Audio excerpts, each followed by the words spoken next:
Соочени со екстремно лошата хидролошка состојба во регионот, вработените во водотопанство Брегалница максимално се ангажирани на предвремено започнување на наводнителната сезона, со цел да се искористат водите од реките за да се наполнат што поголеми површини со вода во функција на сеидбата на оризот.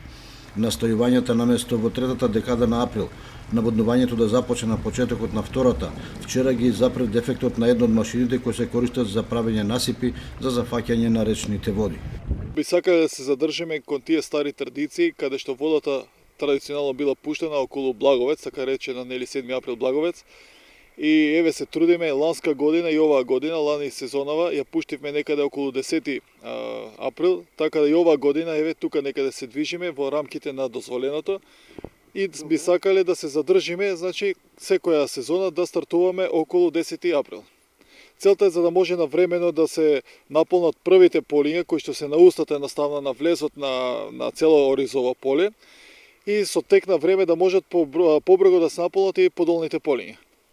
Денес водата е пуштена во Оризарско поле, во место викано Раец, а исто така во истиот момент пуштаме вода и во Облешевска лака и Старо поле, Старио Оризи. Денеска со свртување на водите од Оризарска река во полињата практично започна наводнителната сезона, чиј старт го карактеризира драматична состојба и неизвестност околу тоа како ќе се одвива и како ќе заврши. Проблемите произлегуваат од полупразните акумулации пред се Калимавци, каде недостасуваат близу 60 милиони кубици вода за безгрижна сезона. Се уште ги чекаме тие пресметки за да излеземе официјално на медиумите, бидејќи знаете сушна е годината и се уште ја чуваме и акумулираме водава, секоја капка е значена во овој момент. Отпразна е браната, нема најави за некои побилни врнежи на дожд во иднина, што значи дека ќе мора да се справуваме со оваа акумулирана вода во текот на цела сезона. Тоа беше причина за драстична рестрикција на сегбениот план во кој површините под ориз се намалени од над 5000 на нешто повеќе од 2000 хектари.